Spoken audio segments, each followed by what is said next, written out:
Hi, this is Eric from Audioholics. Today we're taking a roundup of relatively inexpensive noise-canceling earbuds.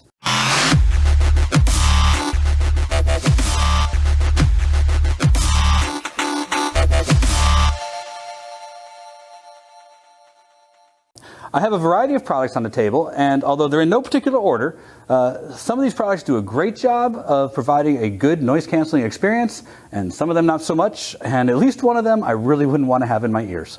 So as we look at this variety of products, I kind of break them up into two categories. There's the stemmed earbuds, which have the standard kind of stem look to them, where you have a product that sits in your ear or goes in the ear canal.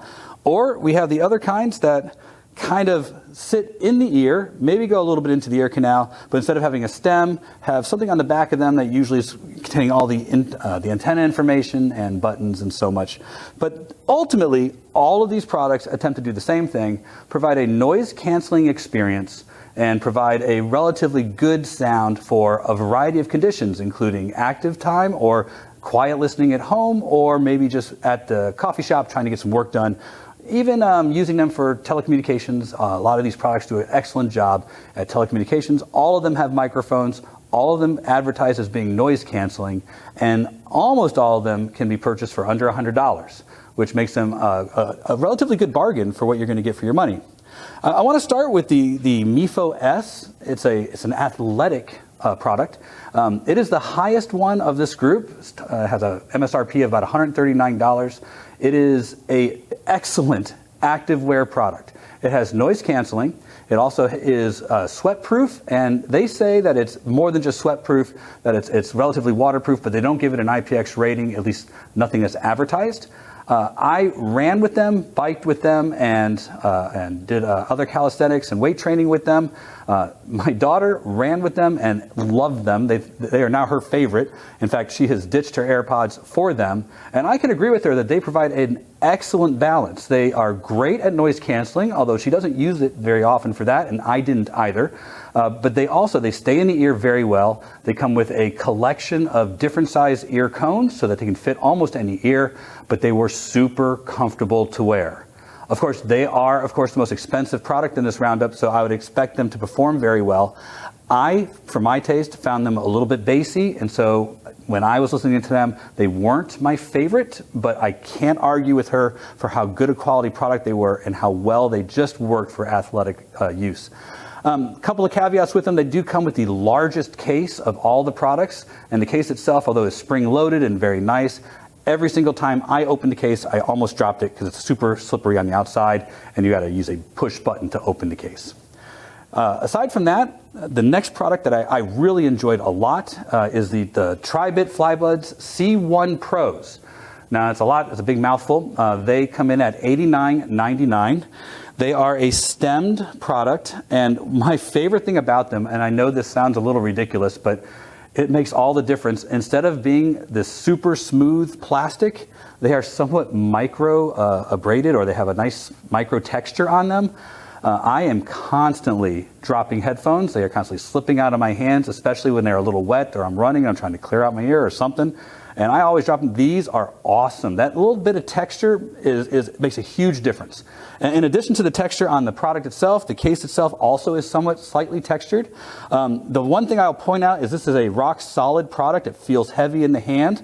The case itself is USB-C chargeable, and it is durable. I had no trouble with any of these products except for one, getting them to connect to my phone. I used them on both an iPhone and I used them on a computer at home, and they were all successful. The other test I did for all of these products, which I probably should point out, is I listened to audiobooks, I listened to a variety of podcasts, and then I put it through a slew of audio testing with different types of music generally I listen to jazz and hard rock. So all of them performed admirably well at producing great audio, but I'd argue that the Tri-Bits were fantastic. The sound was great, it was smooth, what I liked about it most is that it didn't seem to be pumping up the bass excessively or pumping up the treble excessively. They provide a very pleasurable experience at a variety of volume ranges. They do suffer from a problem that a lot of these products seem to have, which I'll go into towards the end, but they offer what they call truly noise canceling experience, where they try to cancel all the sound from outside. They do a good job, but like all of these products, they do suffer from a couple of shortcomings, and I'll summarize those towards the end. Again, one of the more expensive products at $89.99, but very reasonable, very reasonable.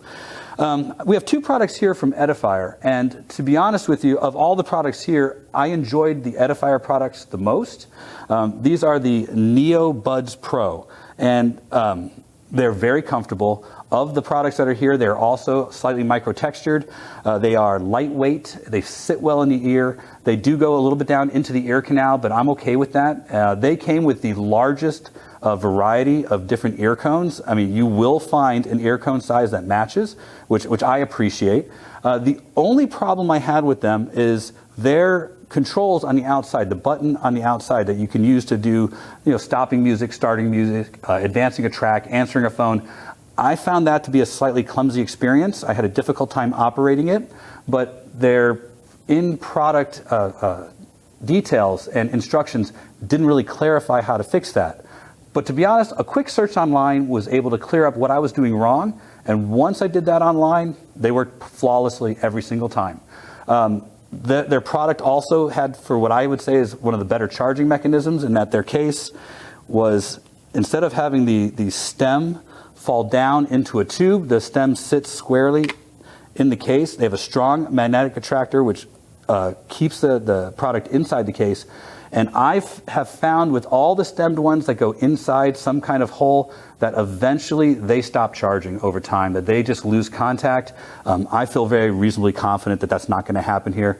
The stems are very secure, and they have the actual contacts on the inside edge of the stem instead of at the bottom of the stem, which I think is going to provide a great charging product that will last a long time.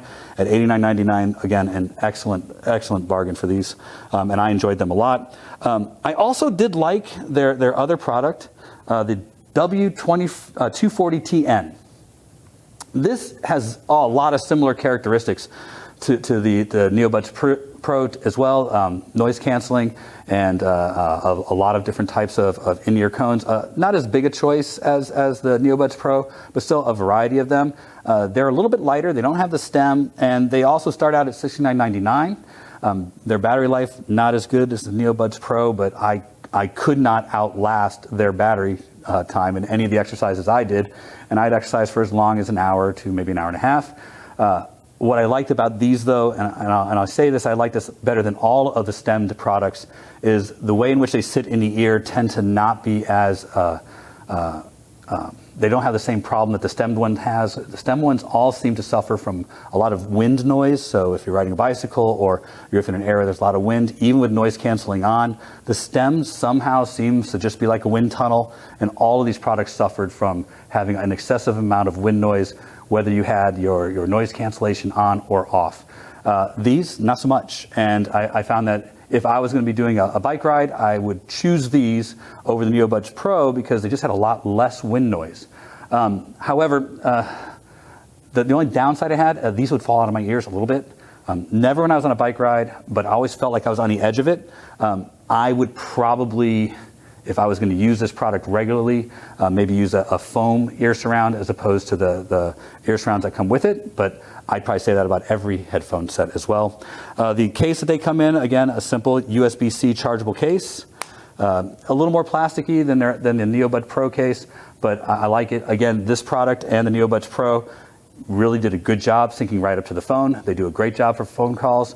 I will say that if I'm going to listen to a podcast or an audiobook, I'm going to go with the Earbuds Pro as opposed to the W240TN. And not because they're particularly bad in sounding, but if I have the choice, voices were better. It wasn't so punching up the bass end so much that it made a podcast difficult to listen to. I probably could have fiddled with my own settings on my phone to bring down the bass a little bit. But if I'm just going to grab my bike or grab my running shoes and go out, I just grab the product that I think did the best job, and this one definitely did the best job. I'll be honest, I don't think you can go wrong. At the price point for these two products, they were fantastic, and I really enjoyed them. Afterwards, we have the SoundPeats Air 3 Pro. It's hard to deny that this has the smallest case of all the product that's here, but that also means that it doesn't, you're going to charge this case a little bit more frequently than the other product that's here. It's a USB-C chargeable case. All of these products are USB-C chargeable, which I appreciate, trying to get rid of all the other cables. Again, long stem down the hole, put it in there. I found them to be super slippery. I was dropping them all the time. And although the case is got a little bit of texture, the actual earpieces themselves don't. They sound fine. There's nothing wrong with them, but they are the least expensive of the group up here at $48.99, and they are exactly what you would expect for a less expensive product. I found the sound production to be uneven. I found the bass to be way off the chart. I found the middles to be a little bit muddy, but at $48.99, I mean, I'm not really going to complain that much, because if I'm going to do something where I'm a little worried about the buds, maybe I'll grab these. They did fine for audiobooks. They did fine for podcasts, but I just didn't find them to be as comfortable as the others, and I found that their noise cancellation was more difficult to deal with than the others, which I'll get to in just one more second about the problems that I found with all of these products when it comes to noise cancellation. Across the whole product line, they all advertise that they are noise canceling, and to a greater or lesser extent, that's true. The Edifier is very clear that they are high frequency noise canceling, and don't make any real claims to be a full noise canceling headphone. And I think their product does as advertised. It does a great job at it. However, something that I have found with all of these products is that there is something that you are trading off, maybe for the price point, maybe not, maybe this is just me. I found that in certain circumstances, the noise canceling was just not synchronized well enough for it to provide the kind of noise canceling I've come to expect. And what I mean by that is if you're in maybe it's a certain environment or listen to certain types of things. I was really listening to podcasts and books when I noticed this the most. It felt like, you understand that noise canceling is trying to insert the sound from outside, but inverting the waveform to cancel it out in your ear so that sound doesn't get through, but the thing you do hear is the music. I found it was just off a little bit, and meaning it was not perfectly inverted and synchronized with the sound that was leaking in from the outside. All of these products use an external microphone to sample the exterior noise and then invert that, and have to do that in real time as they're playing music. To do that correctly requires a certain amount of processing power. I'm not sure what they are using for processing power. Of all of these, the Edifiers did it the best. I found their product to be very good. The Tri-Bit did it very well as well, and Mifo did pretty good, but they all had that same kind of something's not quite right. And there are other noise canceling products on the market, you'll pay twice as much, that seem like they get the synchronization a little bit better. With music, I seldom noticed anything like that. Some of these products do claim to say that they are full noise canceling, and it's really hard to do, especially in the case of a product that's going to have just a small little diaphragm to hold the headphone in place. In any of these products, if you want a better noise canceling experience, you're probably going to find a third-party foam surround to put on there. There's a lot of products out there on the market that will serve that. That will create a much better noise canceling experience, but that's not going to fix the fact that the synchronization needs to be in there. Of all the products that are here, I will say that all of them advertise, though, to do noise canceling, and to a greater or lesser extent, they do a pretty good job. All of these products claim that they can be used in active use, which means they are relatively sweat-proof. I think that probably across the line you'll find that to be very true. I put them through their paces, clocking, maybe 100 miles of biking on each of these sets, and maybe 20 miles of running on each of these sets, and definitely some weightlifting and such with a variety of musical conditions. Again, I like the products. I think they're all great. I do really like the fact that we're not making them ultra smooth, that we're putting a little texture on them, because if you're going to advertise that you can be used in active use, if you're sweaty, you need something that's not going to slip out of your hands. And I'm really appreciating that quite a bit. Again, this is Eric for Audioholics. I appreciate you being here today, and don't forget to go to our Patreon page at patreon.com/Audioholics. If you enjoyed today's discussion, please give us a like here at YouTube. And again, keep listening.